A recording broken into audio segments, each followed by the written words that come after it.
Hello everyone, welcome to Lucky Education. और आज हम शुरुआत करने वाले हैं क्लास 12th की ज्योग्राफी। बॉस, क्लास 12th की ज्योग्राफी की हम आज शुरुआत करेंगे। और क्लास 12th की ज्योग्राफी में आज ये पहला चैप्टर हम स्टार्ट करने वाले हैं, वो है हमारा chapter number 2, the world population. जो बिल्कुल बिगिनर हैं उनके लिए मैं थोड़ा सा एक जानकारी देने वाला हूँ बॉस। पहले ये जानकारी आप अच्छी तरह से समझ लो, क्योंकि जानकारी अच्छी होगी तो समझने में भी आपको मज़ा आएगा। जो भी बच्चे क्लास 12th में पहली बार अभी आएँ तो आप सबको मैं बता दूँ, क्लास 12th की ज्योग्राफी में दो बुक हैं। एक तो बुक है आपकी fundamentals of human geography, fundamentals of human geography वाली बुक है। और दूसरी बुक है आपकी boss India people and economy, India people and economy. ये दो किताबें बॉस बहुत ही ज़्यादा इंपॉर्टेंट किताब हैं। अच्छा, पहली बात आपकी दो किताब हो गई। शुरुआत में हम इस वाली बुक को करेंगे, फंडामेंटल्स ऑफ ह्यूमन ज्योग्राफी, क्योंकि ये वाली बुक आपको हो गई ना, तो समझ लो ये वाली जो इंडिया वाली बुक है ना बॉस, ये तो सिर्फ कॉपी है, बस इसकी फोटो कॉपी है। बस इंडिया के हिसाब से हमें इसमें डेटा लर्न करना पड़ेगा और कुछ नहीं है। दूसरी बात मैं आपको बता दूं, इंपॉर्टेंस बता देता हूं, ठीक है। देखो, ऑलरेडी मेरा पुराना कोर्स अपलोडेड है, पीपीटी फॉर्म में अपलोडेड है। बट इस बार what I am going to do, मैं बिल्कुल जैसे डिजिटल बोर्ड पे पढ़ाते हैं वैसे आपको पढ़ाने वाला हूँ। एकदम हैंड रिटन नोट्स आपको यहाँ पे प्रोवाइड कराऊंगा, सारी चीज़ें यहाँ पे समझाऊंगा। जैसे हमारी क्लासरूम में डिस्कशन होता है उसी प्रकार से ज़्यादा हमारा डिस्कशन, ज़्यादा से ज़्यादा नए नए एग्जाम्पल्स आपको देने की कोशिश करूँगा। मेरा स्टडी मेथड मैं आपको बता देता हूँ। मेरा स्टडी मेथड है बेसिक्स, बुक और करंट। मैं आपको बेसिक्स भी कराऊंगा, आपको अगर पास्ट में नहीं आते हैं कुछ, फिर मैं आपको बुक का सारा चीज़ पढ़ाऊंगा और फिर उसको हम करंट से लिंक करने की कोशिश भी करेंगे। अपना इस क्लास 12th की ज्योग्राफी को करने का आपका पर्पज है, ये ज्योग्राफी से रिलेटेड आपका कहीं भी, इवन गवर्नमेंट में एग्जाम हो या आपका स्कूल का एग्जाम हो, कहीं पर भी कोई भी क्वेश्चन आ रहा है तो you will be able to solve that particular question, right. दूसरी मेरी ये भी फोकस रहेगी कि ज्योग्राफी में आपकी अंडरस्टैंडिंग डेवलप हो। अंडरस्टैंडिंग जब तक डेवलप नहीं होगी तो सब्जेक्ट को पढ़ने का मज़ा नहीं आएगा। मेरा दूसरा पर्पज ये भी है कि भाई साहब आपको ज्योग्राफी पढ़ने में मज़ा आए, ठीक है। अच्छा, एक चीज़ है इसमें, एक ड्रॉबैक है। आज की डेट में देखो जो क्या कहते हैं, जो होड़ चल रही है कि भाई 20 मिनट में या 15 मिनट में चैप्टर खत्म करो, भाई वो पॉसिबल नहीं हो पाएगा। अगर ऐसे लोग यहाँ पे देखने आ रहे हैं तो अभी से चले जाएं, कोई दिक्कत नहीं है।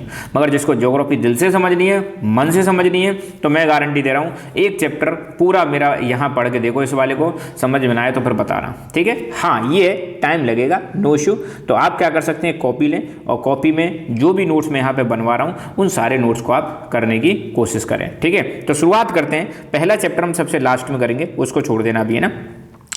सेकंड चैप्टर है हमारा फंडामेंटल्स ऑफ ह्यूमन ज्योग्राफी वाली बुक है, फंडामेंटल्स ऑफ ह्यूमन ज्योग्राफी। इसका है द वर्ल्ड पॉपुलेशन। हम समझेंगे वर्ल्ड की पॉपुलेशन के बारे में। इसके बाद आपको पॉपुलेशन से रिलेटेड कोई भी टॉपिक में कभी भी दिक्कत नहीं आएगी, मैं गारंटी देता हूं आपको। दुनिया की पॉपुलेशन है ना, वर्ल्ड पॉपुलेशन का थोड़ा सा अगर हम इंट्रोडक्शन देखें। अच्छा, एक चीज़ और बताऊंगा, आप चिंता ना करें, एनसीईआरटी आपकी लाइन बाई लाइन हम यहीं पर कवर कर लेंगे बॉस। एनसीईआरटी का एक एक पॉइंट आपका यहाँ पे कवर हो जाएगा। घर पर आप एनसीईआरटी पढ़ना, इसके बाद मजा आएगा आपको, ठीक है। बट हाँ, एडिशनल इंफॉर्मेशन बहुत मैं यहाँ पे देने वाला हूँ। तो वर्ल्ड पॉपुलेशन हमारा चैप्टर है, द वर्ल्ड पॉपुलेशन। चैप्टर का नाम क्या है, द वर्ल्ड पॉपुलेशन। वर्ल्ड की पॉपुलेशन के बारे में हम जानना चाहते हैं। क्यों पढ़ रहे हैं पॉपुलेशन, मतलब किसके बारे में पढ़ रहे हैं? पॉपुलेशन का मतलब क्या, लोगों के बारे में पढ़ रहे हैं, दुनिया के लोगों। अब लोगों के बारे में पढ़ना क्यों जरूरी है भाई, यही चीज़ आपको समझनी है। क्यों, वाई, तो यहाँ पर सेंटर पॉइंट आ जाता है पीपल। पीपल के बारे में हमें जानना है, दुनिया में कहाँ कहाँ पर कितने लोग हैं, किस किस तरह के लोग हैं।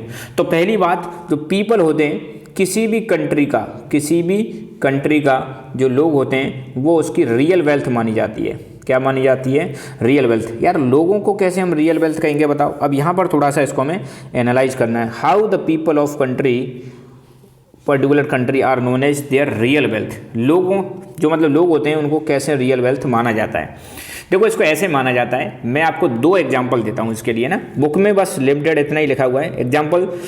एक एग्जाम्पल ले लो आप जापान का, एक एग्जाम्पल ले लो आप पाकिस्तान का, ठीक है।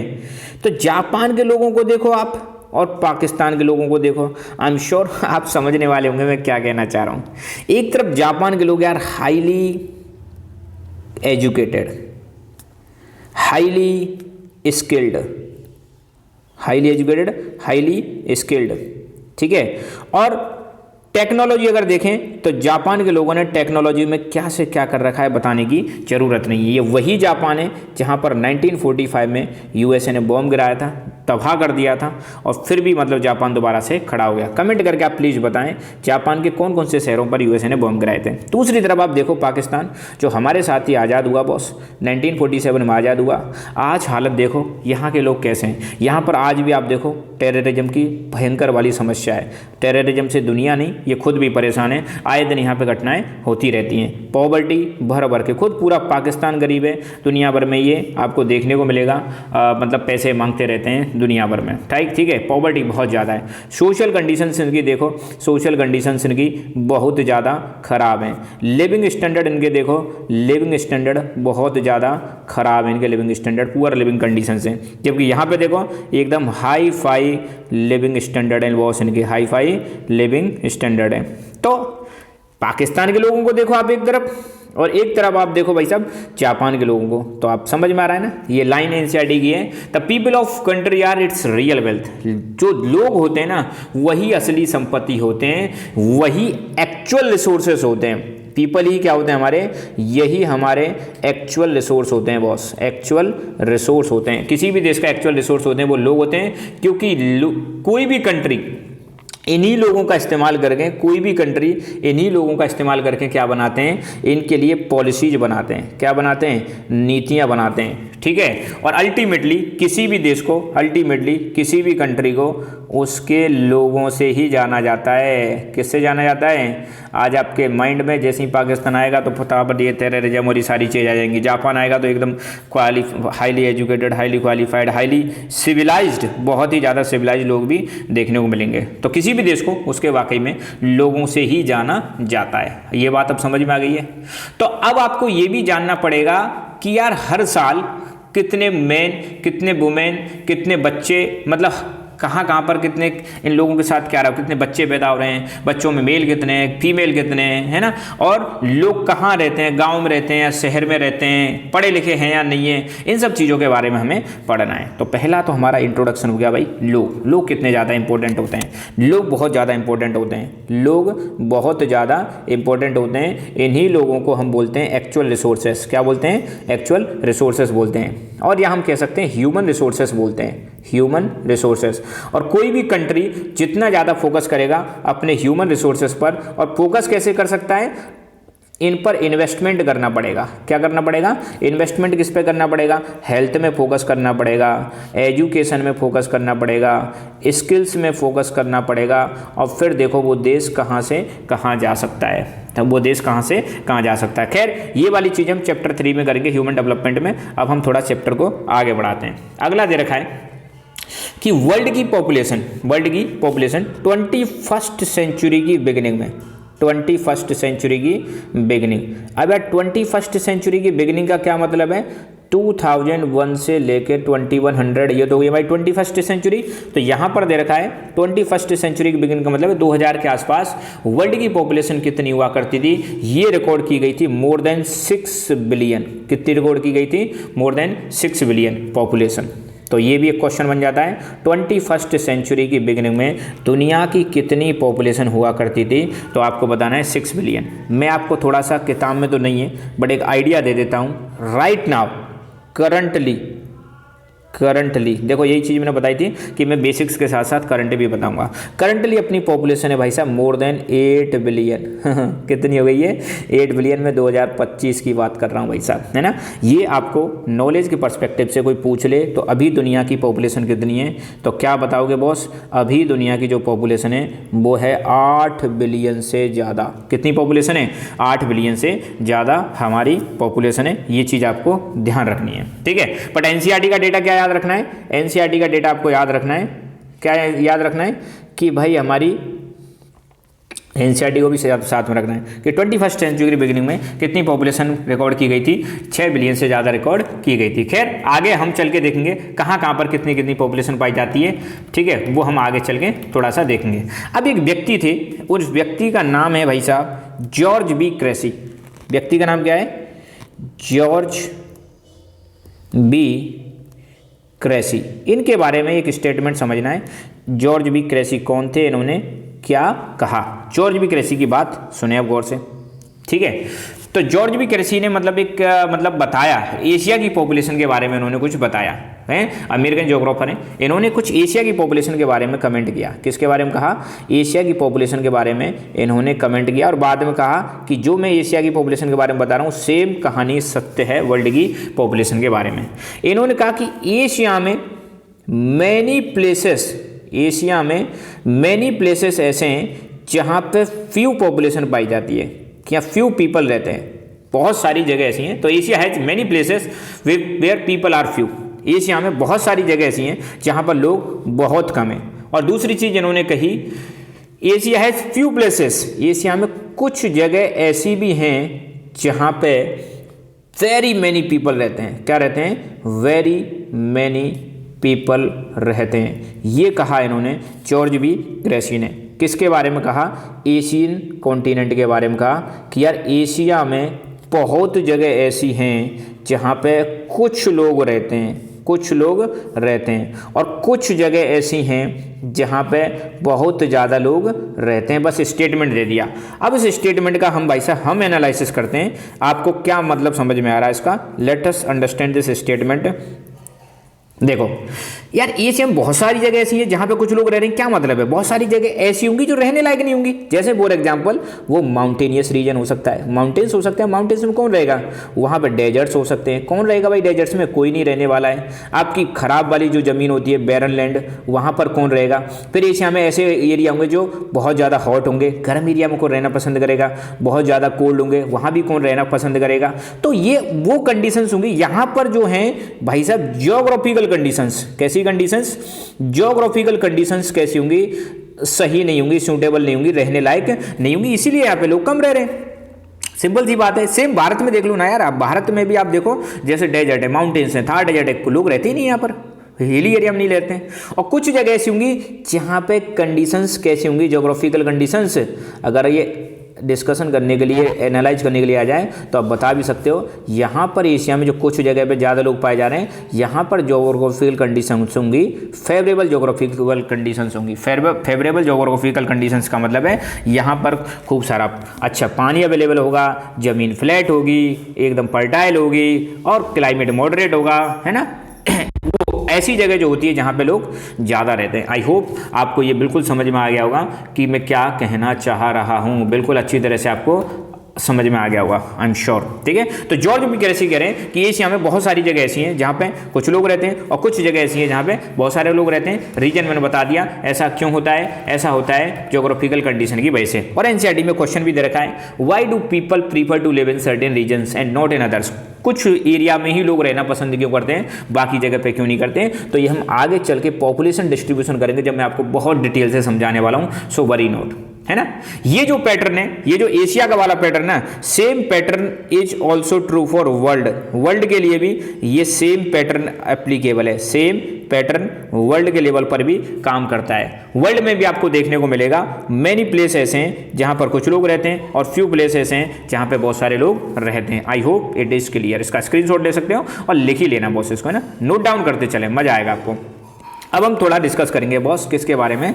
Now we will discuss about pattern of population distribution in the world. Pattern of population distribution in the world, इसको हम समझने की कोशिश करेंगे। वर्ल्ड में पॉपुलेशन का डिस्ट्रीब्यूशन का पैटर्न कैसा है। ठीक है, देखो वर्ल्ड में पॉपुलेशन के डिस्ट्रीब्यूशन के अगर आप पैटर्न को समझना है तो हमें 2-3 चीज़ें समझनी पड़ेगी।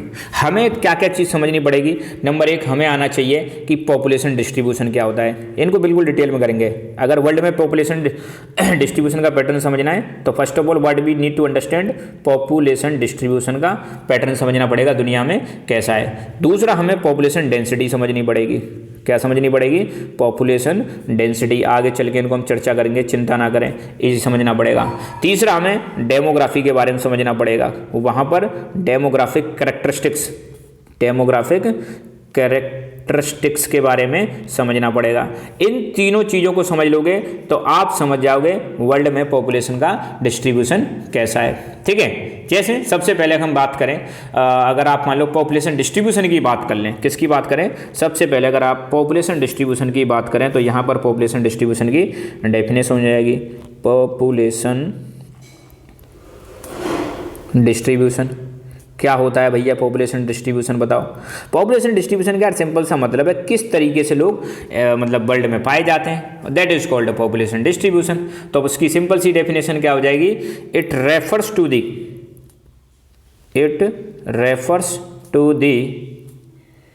वे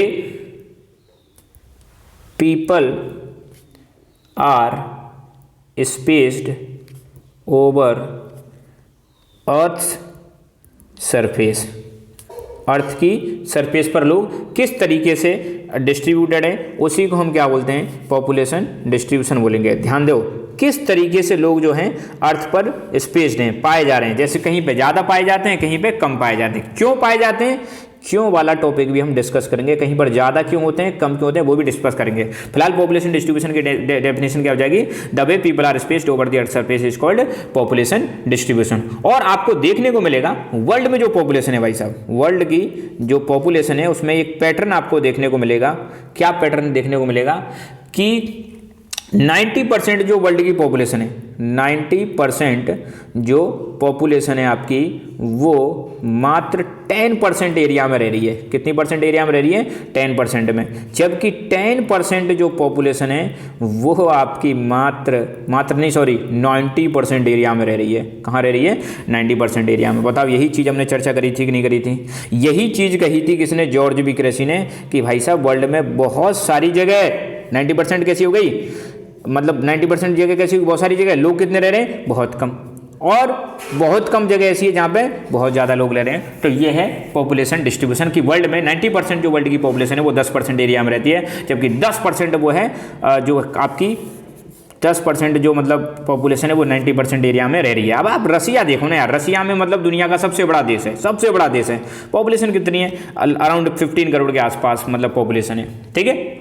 दूसरी बात, दुनिया के 10 मोस्ट जो पॉपुलेटेड कंट्रीज हैं, सोचो दुनिया में तो आपको पता है 200 के समथिंग कंट्रीज हैं, तो 10 मोस्ट पॉपुलेटेड कंट्रीज है ना बॉस, इनमें आपको देखने को मिलेगा दुनिया की 60% पॉपुलेशन पाई जाती है। कितनी पाई जाती है, अब बताओ, इन 10 देशों के अंदर ही दुनिया की कितनी परसेंट पॉपुलेशन पाई जाती है, 60% पॉपुलेशन पाई जाती है। और इन 10 मोस्ट पॉपुलेटेड जो कंट्रीज है ना भाई साहब, इनमें से 6 तो अकेले कहाँ पर मिलेंगे, एशिया में मिलेंगे आपको। बताओ, तो इसका मतलब हमारा जो एशिया है वो दुनिया का मोस्ट पॉपुलेटेड कॉन्टिनेंट है, दुनिया का मोस्ट पॉपुलेटेड कॉन्टिनेंट है। 6 देश कहाँ पे मिल जाएंगे आपके, 6 देश आपके मिल जाएंगे बॉस, एशिया में मिल जाएंगे। कौन कौन से 6 देश हैं, इनके नाम लिख लेते हैं, सिंपल सी बात है। एक तो चाइना आ जाएगा, दूसरा इंडिया आ जाएगा, ये तो 2 मोस्ट पॉपुलेटेड हैं, ठीक है।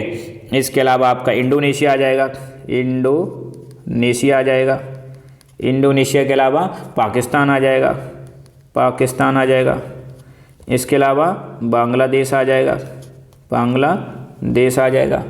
बांग्लादेश के अलावा फिर कितने हो गए, 1 2 3 4 5।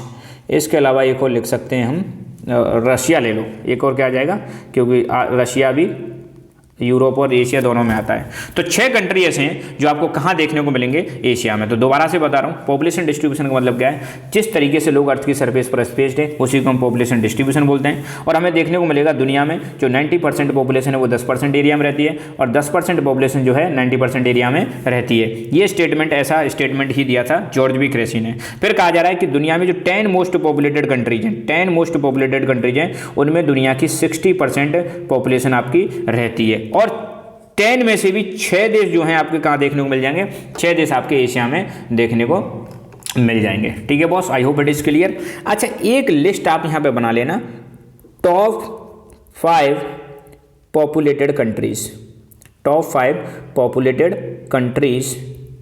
ऑफ वर्ल्ड के जो टॉप 5 पॉपुलेटेड कंट्रीज हैं, अपनी एनसीईआरटी में जो डेटा दे रखा है भाई उसके हिसाब से बता रहा हूँ मैं ना। दुनिया में जो टॉप 5 पॉपुलेटेड कंट्रीज हैं उनकी अगर लिस्ट आपसे कोई पूछ ली जाए तो आप इसको बना लेना। नंबर 1 पर एनसीईआरटी अभी भी कहती है चाइना है, मगर आपको मैं बता दूँ करंट का अगर कोई पूछ ले, करंट में क्या है, करंट में नंबर 1 पर भाई साहब अब अपना इंडिया आ चुका है और चाइना अब आ चुका है नंबर 2 पर। ये करंट का डेटा है। करंट में इंडिया की पॉपुलेशन किसके हिसाब, ये डेटा किसके हिसाब से बता रहा हूँ, एनसीईआरटी, ये करंट का है। तो एनसीईआरटी का ही डेटा आपको वहाँ पे लिख के आना है। जब आप पेपर दोगे तो चाइना जो है दुनिया का नंबर 1, दूसरे नंबर पर आता है इंडिया, तीसरे नंबर पर आता है आपका यूएसए लगभग 30-35 करोड़ है, चौथे नंबर पर आपका आता है इंडोनेशिया और 5वें नंबर पर आपका जो मोस्ट पॉपुलेटेड कंट्री है वो आता है ब्राज़ील।